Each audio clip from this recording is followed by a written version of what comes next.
Assalamualaikum warahmatullahi wabarakatuh. Selamat pagi dan salam sejahtera untuk kita semua. Puji syukur atas kehadirat Allah yang Maha Kuasa, atas rahmat dan karunia-Nya kita dapat bertemu langsung dengan salah satu anggota perwakilan rakyat. Di sini kita bersama dengan Bapak HBA selaku anggota Komisi 8 DPR RI fraksi Golkar yang telah banyak berkontribusi dalam bidang keagamaan ya Pak. Ya. Selamat datang Bapak, terima kasih atas kesediaannya hadir dalam wawancara kali ini. Ya. Pertanyaan pertama Bapak, dapatkah Bapak jelaskan secara singkat apa saja fungsi utama DPR RI dalam sistem pemerintahan Indonesia? Baik, makasih. Fungsi utama anggota DPR itu pertama, dia membuat undang-undang. Undang-undang yang berkaitan dengan tugasnya di komisinya masing-masing.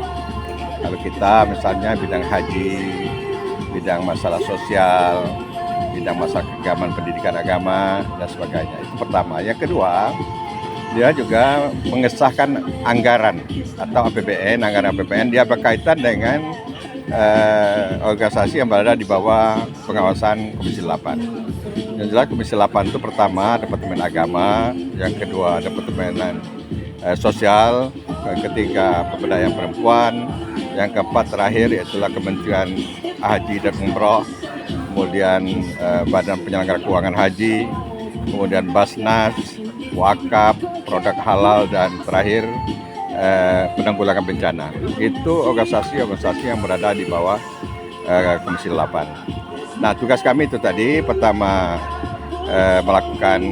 membuat undang-undang, yang kedua mengesahkan anggaran, yang ketiga melakukan pengawasan terhadap anggaran yang diberikan kepada mereka.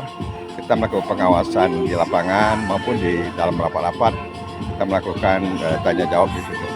Itu yang jelasnya posisi anggota DPR Komisi 8 yang hubungannya dengan organisasi koordinasi di bawah instansi yang berada di bawah pengawasannya. Ya. Menurut Bapak, tantangan terbesar yang dihadapi DPR khususnya di Komisi 8 saat ini itu apa? Ya, kalau tantangan boleh katakan tidak ada. Kita rasanya enjoy saja itu kegiatan itu. Tapi yang jelas memang bagaimana upaya kita menyesuaikan dengan program yang telah disepakati bersama dengan pelaksanaan di lapangan gitu. Apakah cocok atau tidak program yang disahkan, yang disetujui antara Komisi 8 dengan pemerintah, dalam ini menteri yang bersangkutan, kita ngecek di lapangan. Nah, memang persoalan di lapangan ini kadang-kadang ya tidak bisa membagi waktu yang cukup gitu. Yang diawasi cukup banyak, 8 instansi, sedangkan waktu turun ke lapangan itu kalau waktu reses cuma 1 bulan gitu. Jadi kadang-kadang ya 1 bulan itu full kita melakukan pengawasan terhadap kegiatan-kegiatan mereka. Oke, sangat menarik Bapak. Ya. Lalu bagaimana DPR terutama di Komisi 8 melibatkan masyarakat dalam proses pembentukan kebijakan di bidang keagamaan? Kita setiap kali turun ke lapangan melakukan reses, biasanya ada pertemuan-pertemuan dengan masyarakat. Misalnya kalau ada hubungan dengan guru agama, seperti sekarang kita ada kegiatan ngopi namanya, ngobrol tentang pendidikan Islam. Itu kita diskusi dengan guru-guru agama, kemudian tokoh-tokoh agama, tokoh-tokoh masyarakat. Kalau ada saran dan masukan dari mereka yang untuk dijadikan kebijakan dan disepakati nanti dan diinformasikan kepada Menteri Agama. Ada kebijakan-kebijakan yang harus dirubah, misalnya yang sudah selama ini masalah sistem pendidikan kita. Dan sekarang kan sistem pendidikannya kurikulum berbasis cinta gitu. Yang diterapkan oleh Menteri Agama. Dan itu kita awasi di lapangan sampai sejauh mana pelaksanaan itu. Kemudian bidang sosial juga kita melakukan pengawasan tentang anak-anak telantar, gitu. Orang-orang telantar, kemudian masyarakat yang tidak mampu, kemudian mengecek rumah-rumah yang pantas untuk dibedah, rumah-rumah masyarakat yang tidak mampu, dan itu kita lakukan pengecekan, nanti kita koordinasikan dengan Departemen Sosial. Itu yang kita lakukan, persoalan-persoalan yang kita temui lapangan. Nah, untuk mencari data itu kadang-kadang itu tidak cukup waktu. Paling-paling kita hanya dapat masukan-masukan dari masyarakat tentang kegiatan yang ada hubungan dengan Komisi 8. Oke, baik Bapak. Sebagai penutup, apa pesan Bapak bagi generasi muda, khususnya mahasiswa agar lebih peduli dan berperan aktif dalam bidang keagamaan?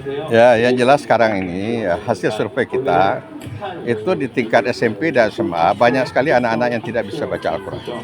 di sini peran dari UIN kami harapkan mahasiswa untuk melakukan kegiatan-kegiatan pengajian. Itu satu. Yang kedua, kalau kita lihat di lapangan juga masyarakat kita ada anak-anak sekolah tuh kadang-kadang tuh ya bidang sholat pun ada yang tidak bisa. Itu tantangan juga bagi kita gitu. Dan bagi kami ya ini kita hanya ngasih saran kepada kepala daerah yang bersangkutan, menyampaikan bahwa informasi di lapangan bahwa anak-anak SMP dan sekolah itu banyak yang tidak bisa baca Al-Quran dan melaksanakan sholat lima waktu. Nah itu nanti kebijakan dalam membuat kebijakan di daerah, kepala daerah dilibatkan dan memperhatikan khusus tentang itu. Sampai juga banyak persoalan yang lain, misalnya sekolah-sekolah agama di tingkat desa itu banyak sekali gedung-gedungnya yang tidak memadai. Itu menjadi tugas kita ke depan untuk perbaikan. Demikian. Terima kasih banyak Bapak atas waktu dan penjelasannya Bapak. Oh ya, Mas. Terima kasih ya Bapak. Selamat ya. Ya. Demikian wawancara kami bersama Bapak HBA, anggota Komisi 8 DPR RI fraksi Golkar, anggota Komisi 8 mengenai fungsi dan wewenang DPR dalam sistem pemerintahan Indonesia. Semoga wawancara ini dapat memberikan wawasan dan motivasi bagi kita semua untuk turut berperan aktif dalam membangun negeri. Ya maaf sebelumnya perkenalkan saya dari program